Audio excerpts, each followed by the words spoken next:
Eduardo, o governo russo ele disse ter realizado ontem o primeiro ataque à Ucrânia com mísseis hipersônicos, ou seja, de altíssima velocidade. O alvo era um depósito de armas subterrâneo no oeste do país, perto da fronteira com a Romênia. Esse míssil foi classificado pelo presidente Vladimir Putin como invencível. Ele é lançado por caças e tem capacidade de atingir alvos de até 2.000 quilômetros de distância e percorre a atmosfera pelo menos 10 vezes mais rápido aí que a velocidade do som.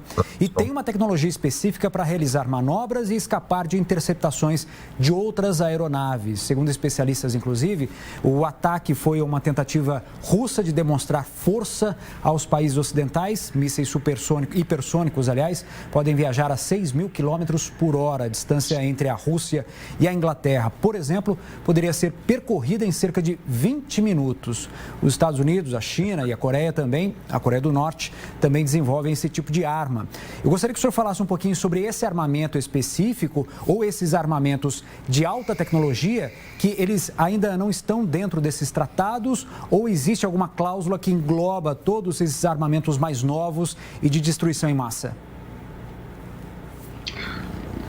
Só quem detém o poder bélico, né, detém uma capacidade de dissuasão, né? Então, nesse sentido, o fato de se saber, né, que um Estado, né, que um partido detém determinado armamento, faz com que se pense muito, né, antes de atacá-lo. Então, tem esse poder dissuasório.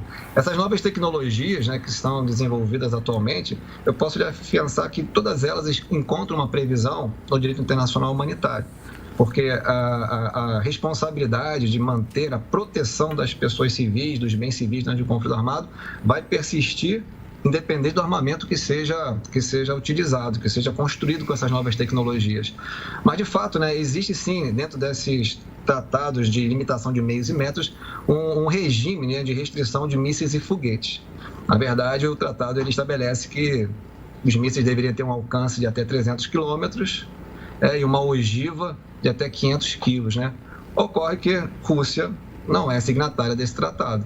Então, por isso, ultrapassa essa distância, tem, né, os seus meios, né, de poder, seus meios, né, da própria indústria bélica nacional de produzir esse armamento e o faz, né? A Rússia é um país continental, de dimensões enormes, não? Então, assim, justifica a sua produção por conta das distâncias a serem vencidas para proteger os seus objetivos nacionais, né?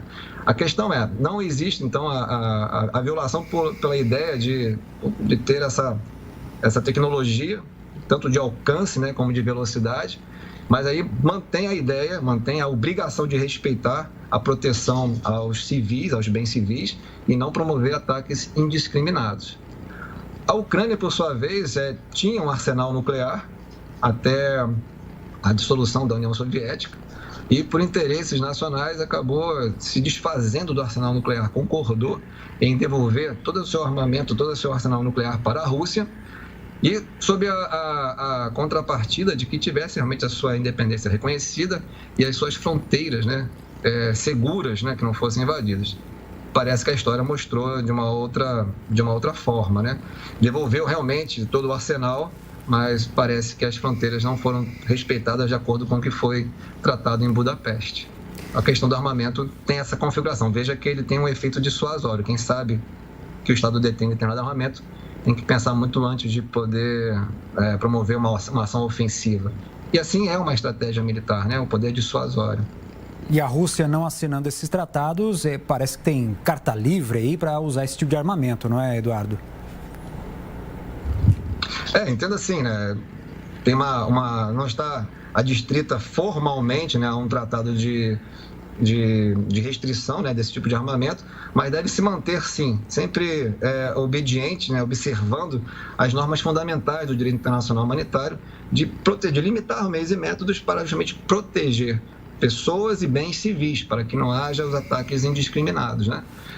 Pode parecer, Tiago, assim que falamos de normas na guerra, né? Mas elas existem e devem ser observadas com rigor, porque hoje, em pleno século XXI, não se tem mais a vitória, né, justamente no campo de batalha.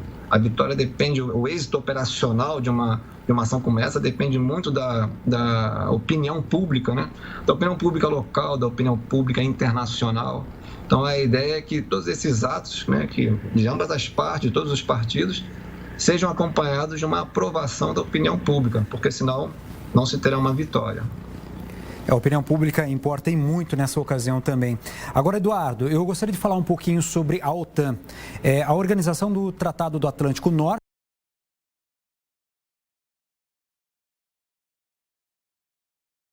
Agora, Eduardo, eu gostaria de falar um pouquinho sobre a OTAN, a Organização do Tratado do Atlântico Norte. Sobre a OTAN. A Organização do Tratado do Atlântico Norte, ela foi fundada em 1949, ela é coordenada aí pelos Estados Unidos, tem 30 países, né, membros, é uma aliança militar que fica sediada em Bruxelas, na Bélgica.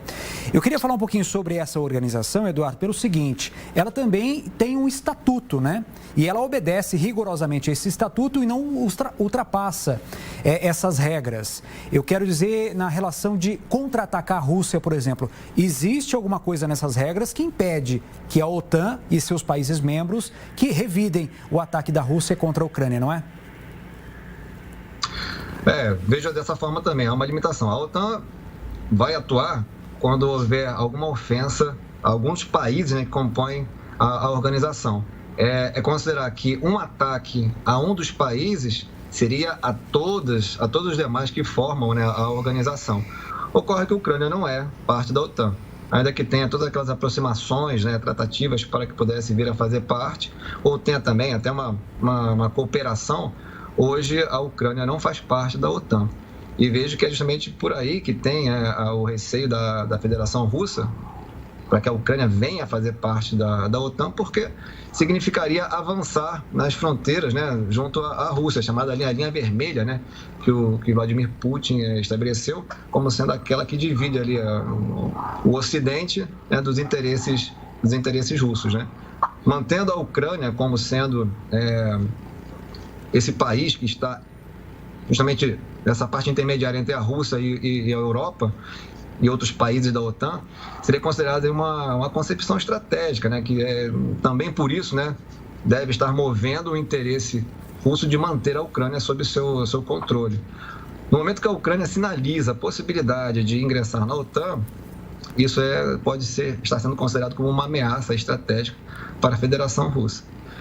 Uma das saídas, né, que se cogita nesse conflito seria justamente a Ucrânia manter as suas relações comerciais, econômicas de interesse com países do Ocidente, mas afastar de todo, por completo, essa possibilidade de vir a fazer parte da OTAN.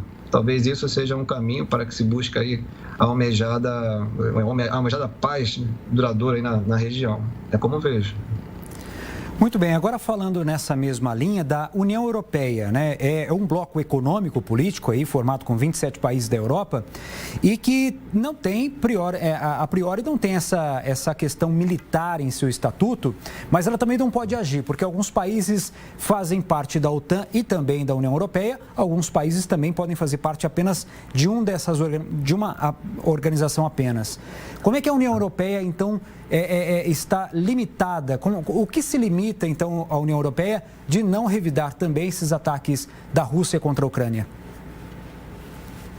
A OTAN, como você bem disse, é uma organização que tem por finalidade a cooperação mútua de defesa, né, e de cooperação militar. A União Europeia já tem aí, na verdade, é um colegiado, né, uma confederação de países que a compõem, e na verdade não tem essa previsão, não existe, né, uma força armada da União Europeia. Cada país tem aí a sua autonomia, tem as suas forças armadas e que determina o emprego, né, conforme os seus interesses nacionais.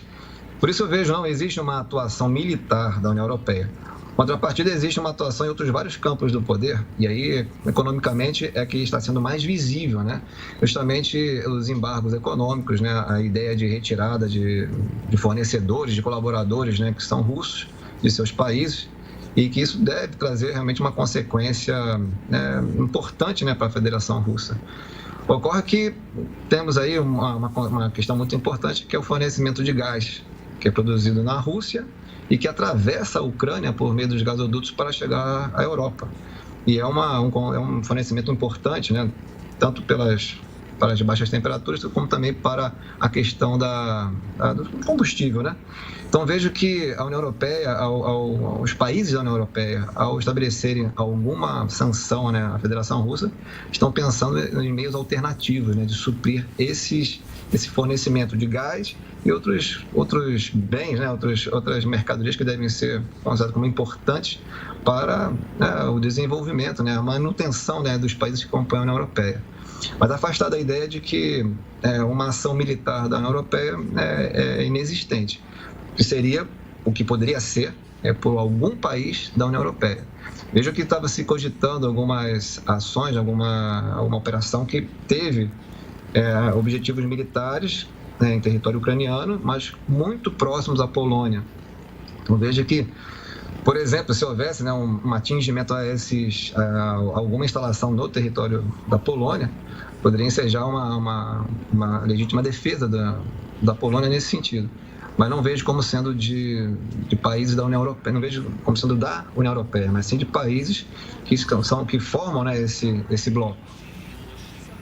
Agora, uma das medidas adotadas pela União Europeia é a questão das sanções, né? Vários países que fazem parte do bloco econômico impuseram sanções contra a Rússia. Outros países que não fazem parte da União Europeia, os Estados Unidos, por exemplo, já não compra mais petróleo da Rússia diretamente. Então, essas sanções econômicas, o foco dessa pergunta é o seguinte: elas interferem ou elas violam algum tipo de direito internacional da Rússia ou dos outros países que têm parceria comercial com a Rússia? Fala-se, na verdade, de uma preservação daquele núcleo, né, central dos direitos humanos, que não poderiam afetar uma população de forma generalizada, né? Então, é dizer, uma suspensão de um fornecimento de alguma mercadoria que seja importante para a manutenção da população, se suspenso, pode vir a causar pode ter repercussão na dignidade daquela população, ou seja, o mínimo de dignidade da pessoa humana. Poderia se alegar nesse sentido. Agora, na verdade, todos esses países estão buscando outras alternativas, né, comerciais. Fala-se, por exemplo, entre a Rússia e a China ter aí já o comércio de petróleo sem utilizar a moeda americana. Então, assim, é verdade que vai ter um impacto importante, né, em todos esses estados que estão envolvidos nessa questão econômica por conta do conflito. Mas, justamente, está se buscando alternativa. O que se fala que poderia afetar ou ter alguma restrição, eu vejo, assim, na verdade, como sendo, né, elevando a questão como sendo de direito fundamental. Seria a questão de ter uma ação econômica que tenha uma grave repercussão na população civil do país por conta dos embargos econômicos.